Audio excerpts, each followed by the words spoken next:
Hello, everyone. I'll just give everyone a few moments to get logged on and join us, and then we'll get started.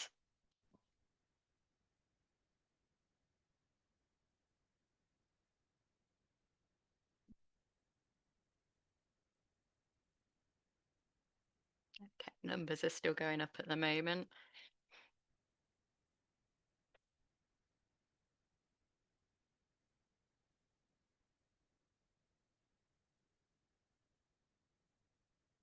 Okay, let's make a start so we can all get away on time for lunch. So, welcome to our webinar for June. It's called Empowering the Unsung Heroes of Care, looking at the role of assistive technology for informal carers. And it's actually Carers Week this week, so this is a Carers Week special. Um, The presentation will be recorded, so you'll all get a copy of that if you do need to drop out at any point or you wish to share with your colleagues. There's also an AI note taker on the session for someone's accessibility purposes, just to make you aware of that. So I'm Chloe. I'm an occupational therapist. I predominantly have an adult social care background, and I now work with Secure Meters as an occupational therapist. I work in a small team in the assisted living division, and we work with a technology product called Beanbag Care. The team's made up of three business development managers. We've got Kat, Rick, and Cameron. Our tech support, Hirsch, and Claire, who is our manager and also an OT by background. We're lucky to have all three business development managers on the call today, so do pop any questions in the box for us and we'll do a Q&A at the end. We've also got Vanessa in the background helping us out. So, who are Secure? So, Secure are an Indian founded multinational company. They sell products in over 60 countries, and we've got employees across the globe. And their main business is products and services that help users save, reduce energy use, and live in comfort. So, that's anything from smart metering solutions to assisted living technology. And why are we talking about carers today? So, as I previously mentioned, it's Carers Week, and their theme this year is caring about equality and really highlighting some of the inequalities faced by unpaid carers. And that includes a greater risk of poverty, social isolation, and poor health. And we'll delve into this in a bit more detail later on. As we know, the health and social care systems are very, very stretched, and our unpaid carers do a phenomenal amount of work to support our systems. So it's really important to support our carers because the estimated value of unpaid care is around 162 billion per year, which is a massive amount. I think our health and social care system would collapse without the help of informal carers. And then why technology? So obviously we're a technology provider, but technology in general is ever evolving, becoming part of people's lives, and it can be one of the solutions to supporting unpaid carers. It's important to note at this point that I don't have lived experience of being an informal carer, but I have met many informal carers in my OT practice, as well as in my personal life, and seen the impact. But everyone's experience is different, and this is just a general broad overview. So, what is an informal carer? So, an informal carer is someone who provides unpaid care and support to a family member, friend, partner, or neighbour who has a disability, mental or physical illness, addiction, or someone that just needs extra help as they grow older. They're not paid for the care, unlike our professional carers or care workers, and care can be provided on a regular or occasional basis. So it doesn't necessarily have to be every day. And it can include help with personal care, household tasks, emotional support, managing medication, or supporting with health appointments, anything to support someone in their daily life.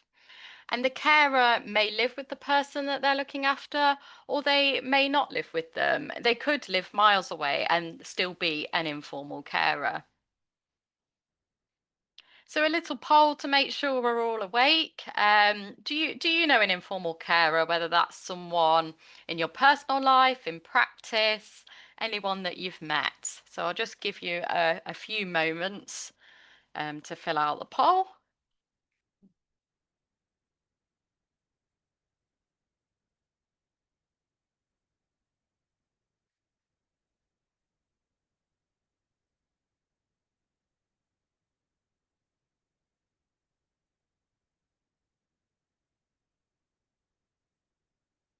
Okay, I think we've got the results in. Technology's on a bit of a go slow. So not surprisingly, 92% of you know an informal carer. So that is a large amount. And it's not surprising because there are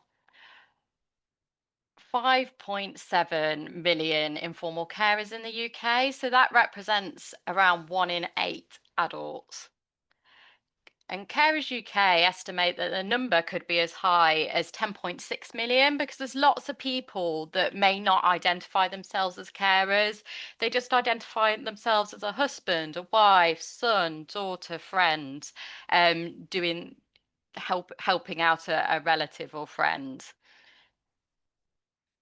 During COVID, the number temporarily rose to 13.6 million, with lots of people concerned about the spread of infection, people being furloughed, so having extra time to perhaps support someone. So yes, a large amount of informal carers, and around 1.4 million of these carers provide 50 or more hours of care per week. That's more than some of us complete paid employment. It's a lot of hours. So, who is most likely to be an informal carer? So, there's informal carers of all ages, but 60% of carers are aged 50 and over. And the highest proportion of carers is among individuals that age 55 to 59 for women and 60 to 64 for men. And older carers often provide 50 or more hours of care per week, so a lot more care. And 59% of unpaid carers are women. So we've got slightly more unpaid carers that are women than men. A high proportion of unpaid carers live in the most deprived areas of the UK. So 10.1% live in the most deprived areas compared to 8.1% in the least deprived areas of England. And the ethnic distribution of unpaid carers largely mirrors that of the general population. And you might have heard of the term sandwich carers, or you might not have. So, being a sandwich carer means caring for an older, ill, or disabled adult. Often, this could be a parent or parent in law, while looking after children and younger relatives at the same time.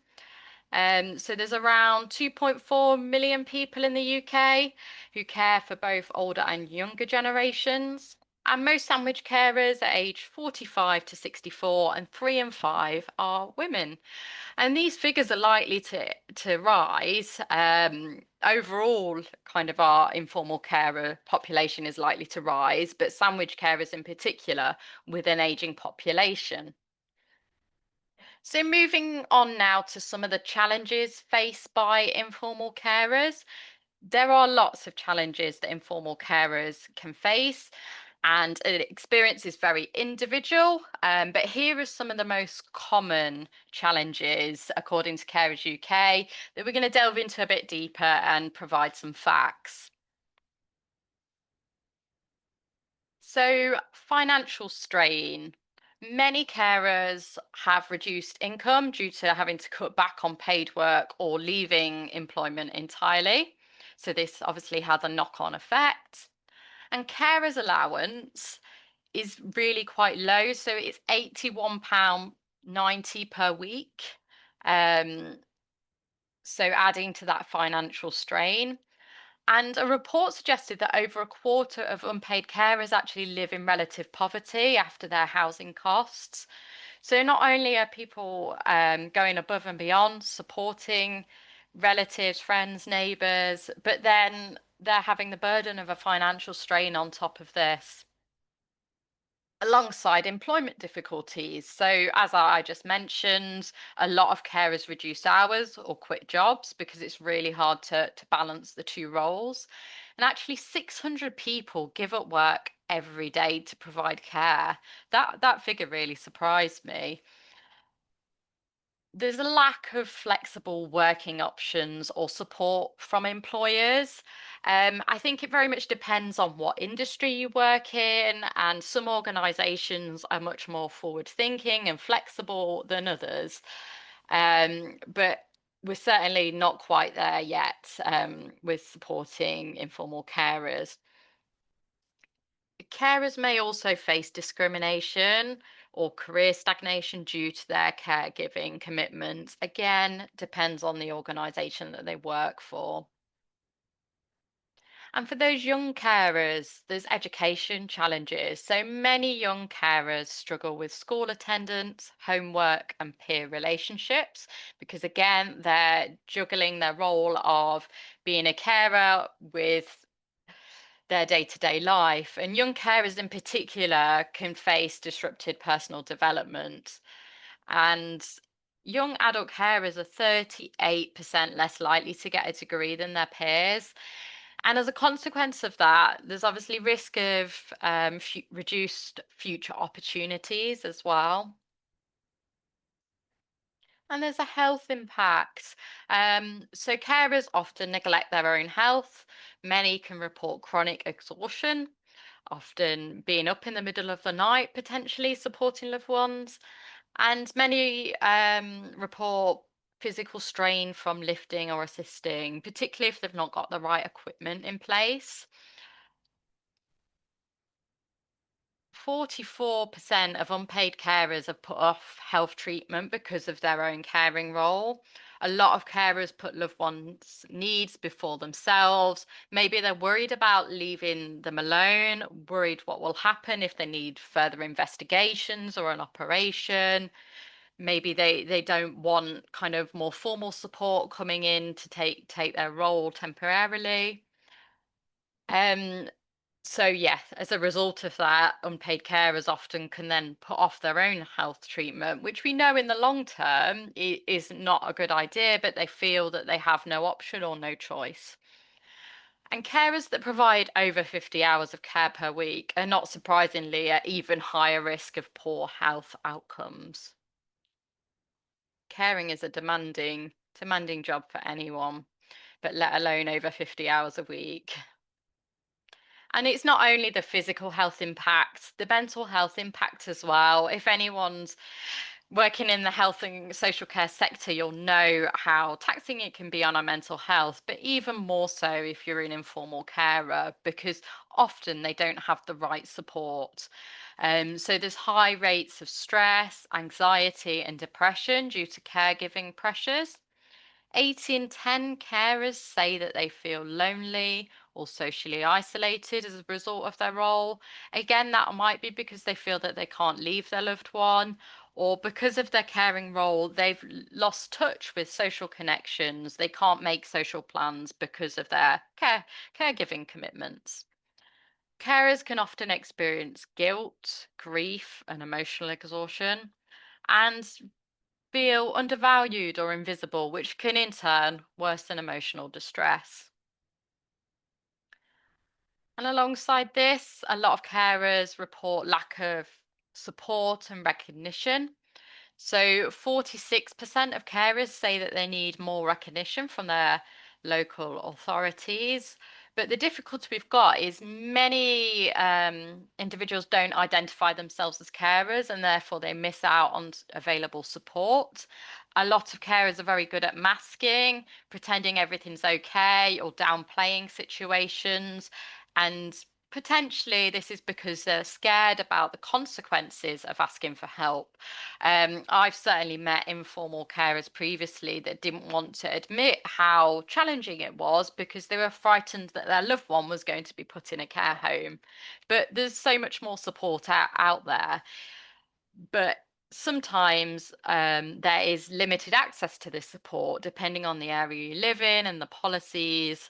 So, a lot of carers report limited access to respite care or professional help, or they just don't know where to turn for support. They find that navigating the social care system is complex and time consuming. And even as someone that used to work in social care, I can understand how carers find it complex because I found it complex as a worker. I think local authorities are getting a bit better, providing new ways to get in touch. So a lot of local authorities you can refer on the website now, so that can be a bit more flexible, can complete between caring responsibilities rather than having to ring during working hours. Um, but we really need to be supporting informal carers to make contact with local authorities where appropriate. So do you think if you are in contact with someone and you come across an informal carer, do offer them support or signpost them in the right direction. Local authorities are generally a good place to go, but there's also organisations such as Carers UK, where they can gain support. So another poll for you now. There's no judgment here. But how often do you recommend technology, if it's applicable to your role, to support informal carers? So there'll be a poll just popping up on screen now. I'll give everyone a few moments to fill this out.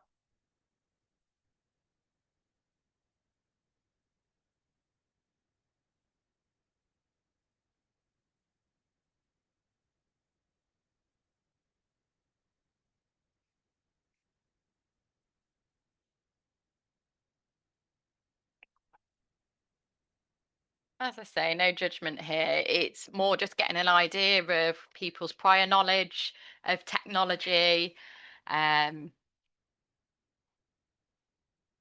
whether it's quite new to you. So, okay, so it's good to see that 29% of you are regularly recommending technology. That's really great to hear. We've got 43% occasionally recommending technology and 29% rarely recommending technology.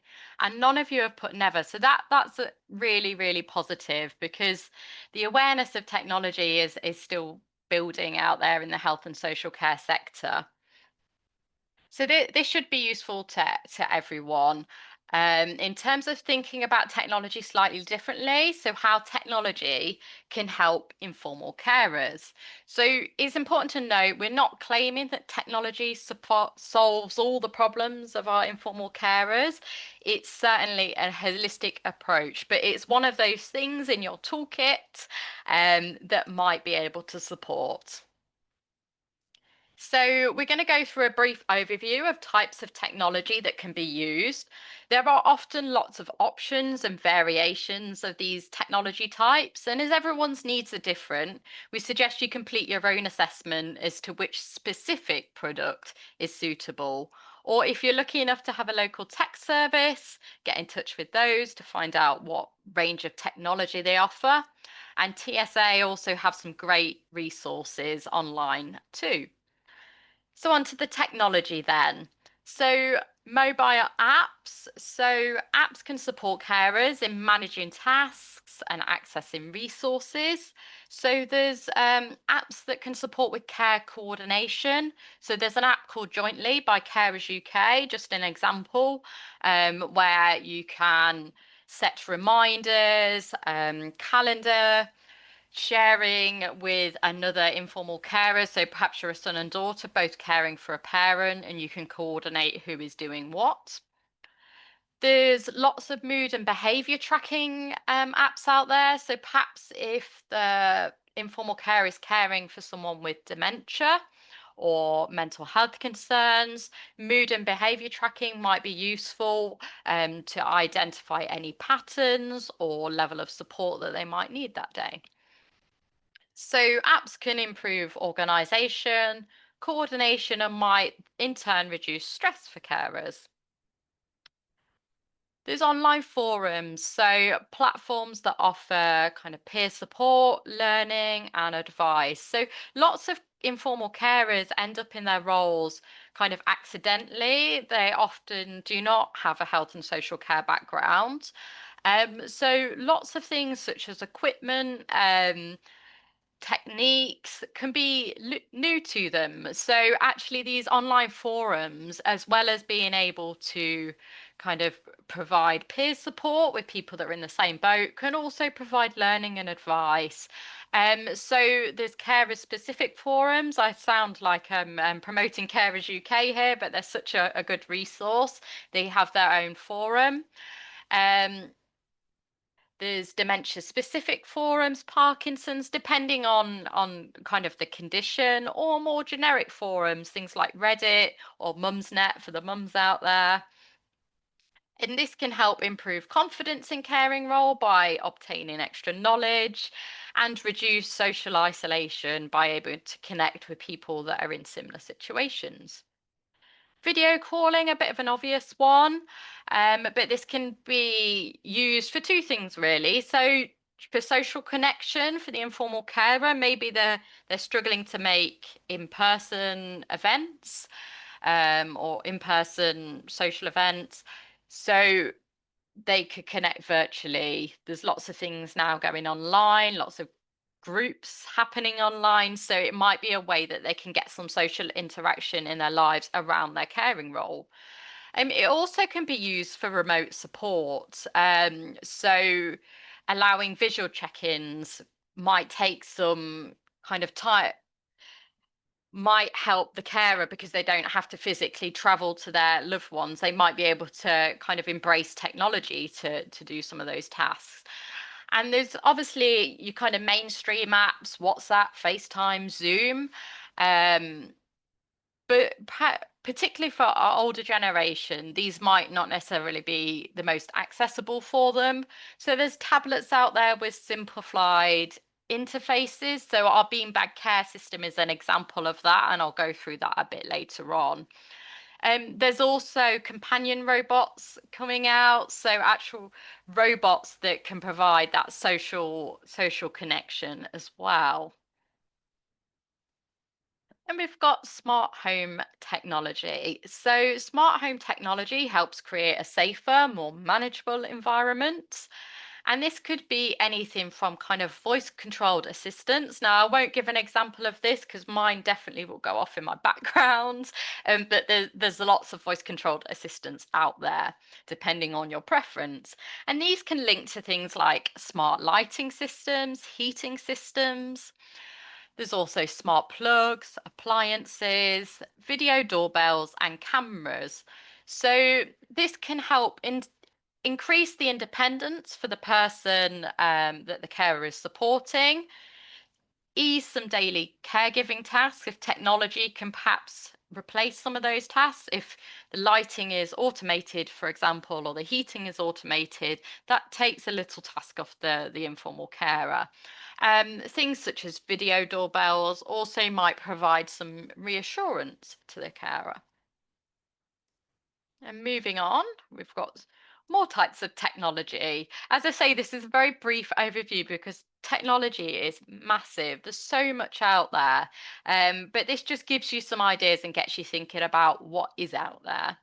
So, a lot of you will have heard of telecare systems that provide remote monitoring and automatic alerts either to the carer or response centres when certain risks or events occur. So, we've got traditional lifeline systems, as on the screen here. Also, things such as automated falls detectors, bed and chair occupancy sensors, door sensors. So someone with dementia that might walk with purpose. Door sensors can alert a carer or contact centre that they've left the property. We've got smoke and carbon monoxide detectors as well. So this gives carers peace of mind, a reduced need for constant supervision, and it also might give peace of mind to the cared for as well. Along similar lines, we've got telehealth. So, systems that involve tracking health conditions from home, and sometimes they can share data with healthcare professionals automatically as well. So, this includes things such as blood pressure monitors, blood glucose monitors, smart scales, and various apps to help condition management. So you've got specific apps for COPD that can track symptoms, asthma. Um, there's an app called My Asthma, which provides symptom tracking and action plans, which is NICE approved.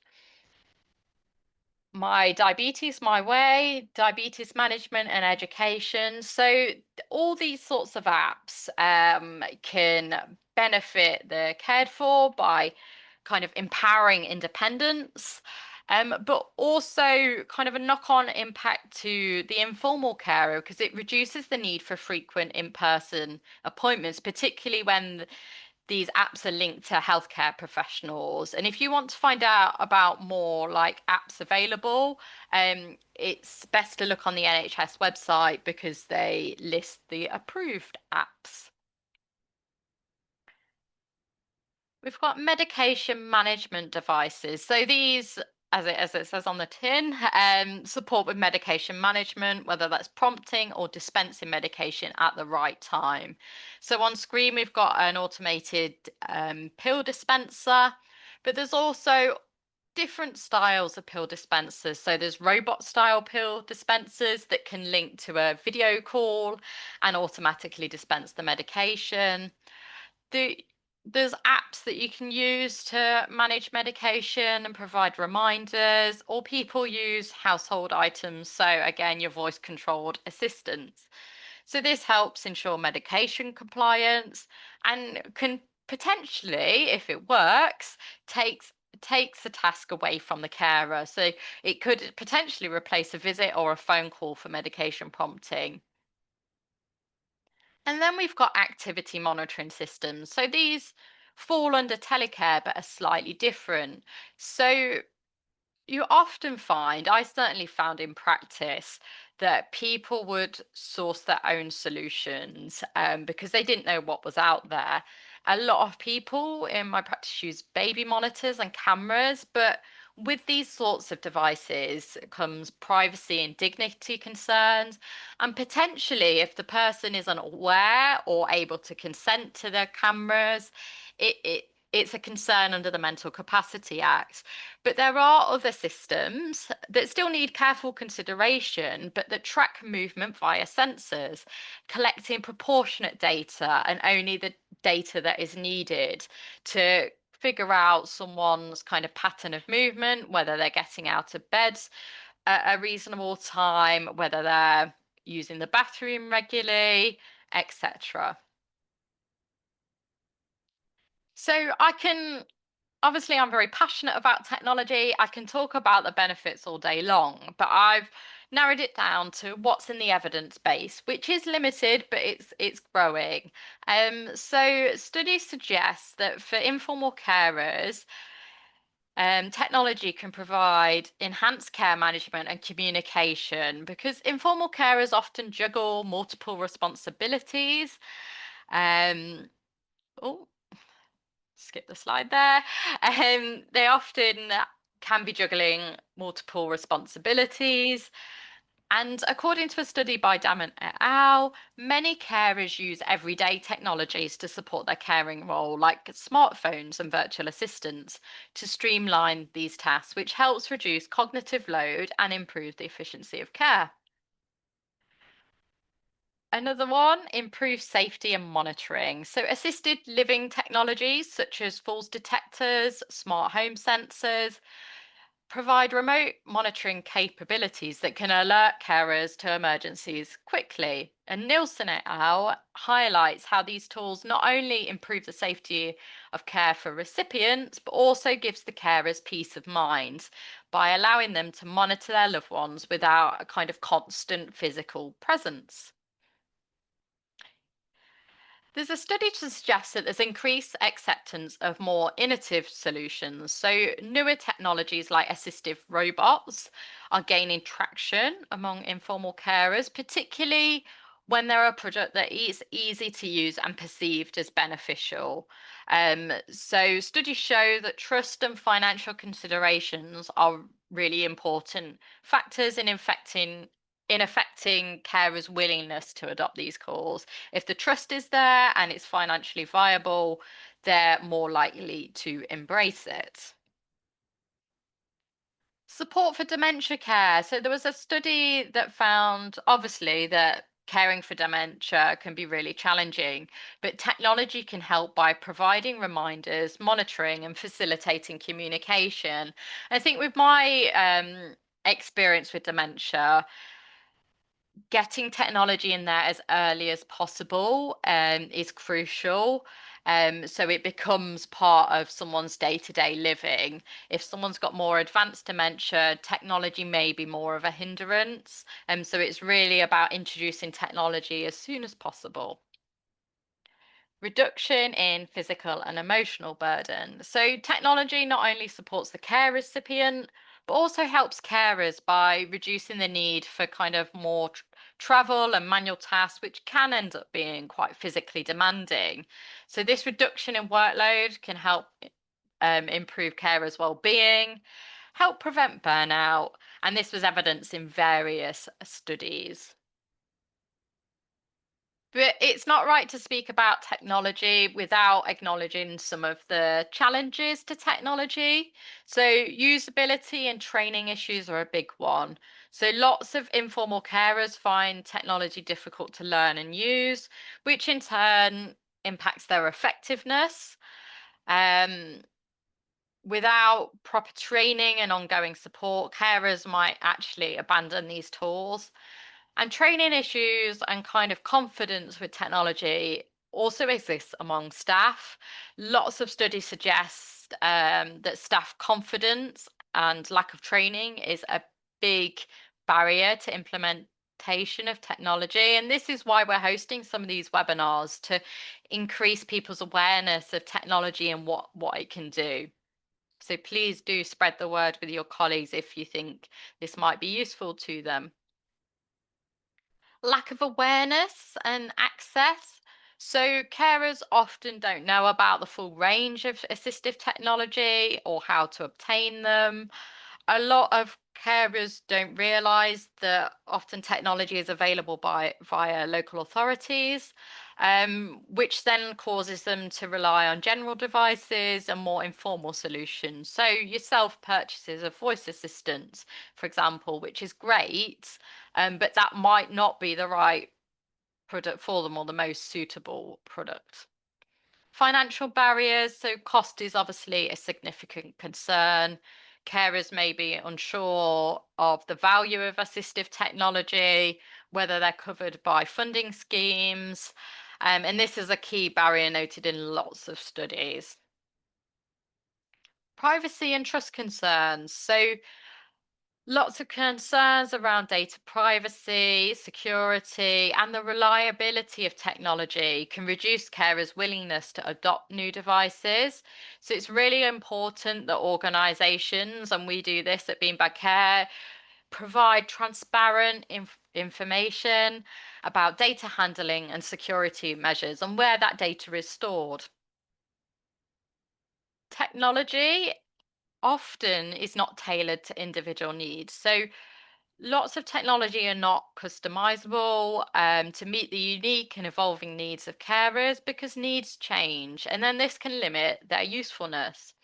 So, in order to overcome this, we really need to be looking at co-designing products. So, our our product being Bad Care is designed in collaboration with the Older People's Forum in Bristol to ensure that the users of the system it's suitable for them and their carers.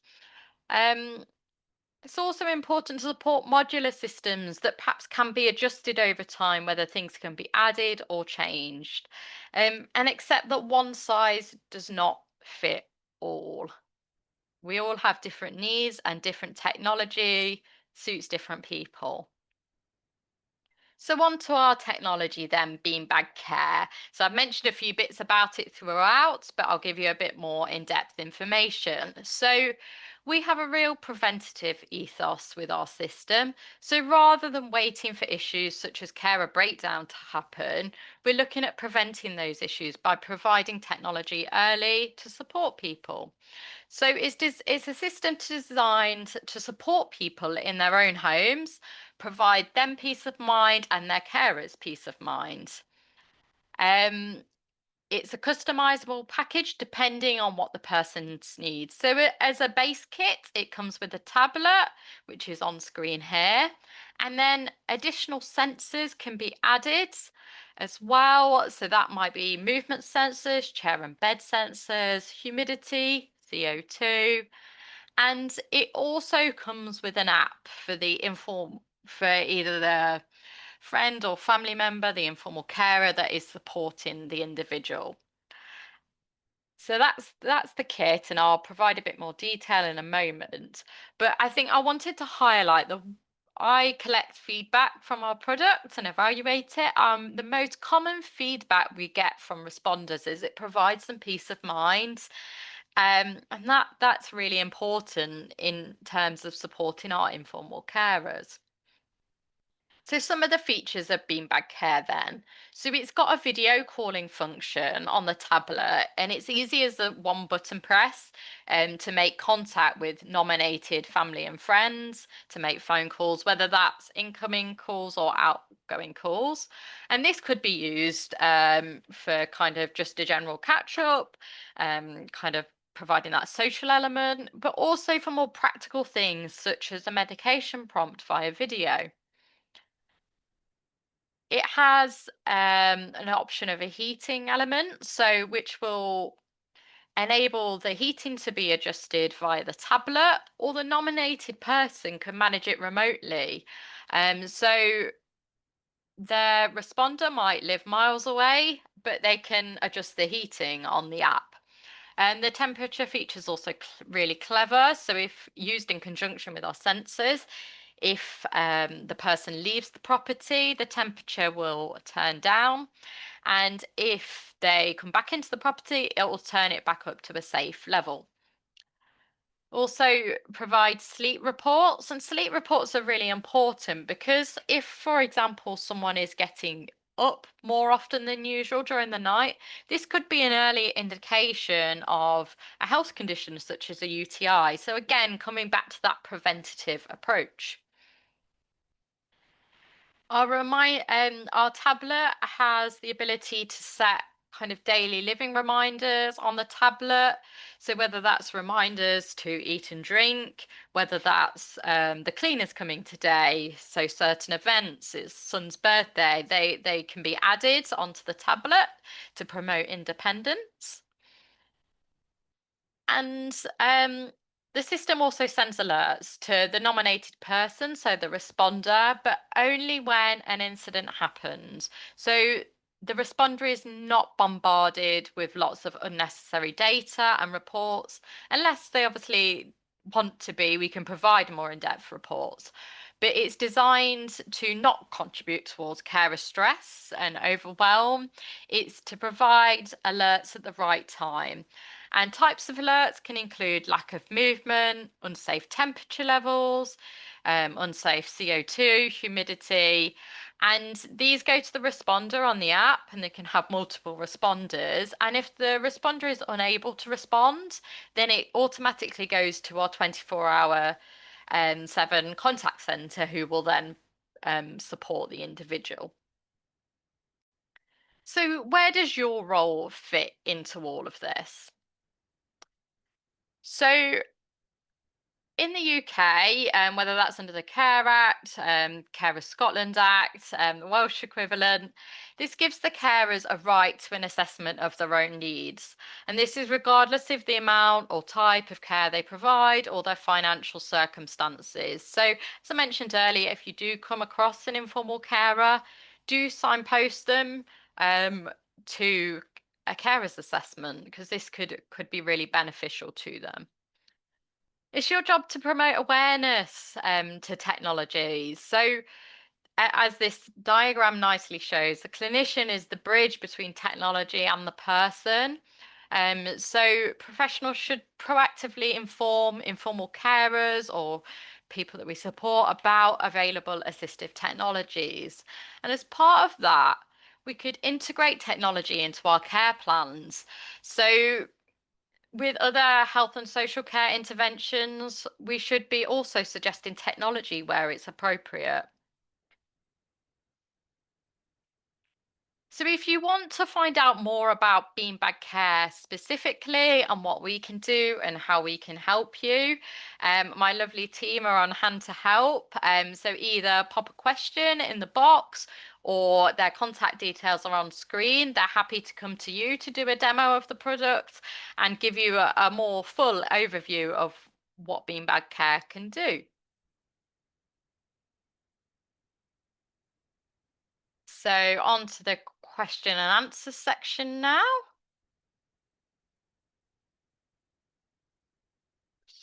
Just bear with me. So, I hope that was enjoyable to everyone and informative. So, let's see what questions we've got then. So, we've got a question here. Why is it called beanbag care? Very interesting question there. Who would like to take this one? I'll pick it up. Yeah. Seems a strange name, but just like a beanbag, our system's actually designed for each individual person. It enables them to have comfort and it gives support without it being rigid or intrusive. So it's a flexible system. It meets their requirements. You could say that a beanbag shapes itself around a person. Well, so does our system. So hopefully, this is a great name for a great product. I agree. Another question here. How do users and families feel about the level of monitoring? Does it feel supportive or intrusive? Does Cameron or Kat want to take this one, perhaps? I don't mind running with this one. Yeah. And thank you, Chloe. Yes, I mean, to be honest, a lot of people have said it is unobtrusive. It doesn't invade the day-to-day life. I suppose with technology, sometimes as good as it is becoming, it can sometimes get in the way, and you don't want that, especially with a system of this type. So yes, from a user's perspective, it is unobtrusive, and then for families, as you mentioned earlier, obviously the alerts only come through as and when necessary. We're not throwing a load of unnecessary data across to you, which again would be invasive in your day-to-day life. So it's a fine balance between giving the right amount of information and being there to provide the support, but not getting in the way and becoming a nuisance, I suppose. So Yeah, that's how I describe that. Thank you. definitely. And oh, another question here. So it looks like it's your turn, Kat. How does Beanbag Care support people who have limited tech experience? Oh, that's quite an easy one. We all know everyone's technology experiences are different. I know that my grandparents' technology is completely a different area to my dad's, who lives on computers day in, day out. So it's a simple and friendly system to use. It will only give you the information when you need it. So it's literally just a tap of a button every so often. So it's nice and easy. You don't have to be confident with technology. And like I said, we recognise everyone's different. So nice and simple. That's all I'm going to say. Yeah, absolutely. And we're a really knowledgeable team that are on hand to help as well, aren't we? If people are having That's it. difficulties. And we've got a fantastic tech team in the background as well with Beanbag Care. So there's always someone there 24/7 to help anyone in the background if they need it. Yeah, absolutely. Okay, well, I think that's all the questions. So, unless anyone's got a last minute question, looks like we can end this here. But thank you everyone for attending, and I hope to see you at the next one. Thank you very much. Bye.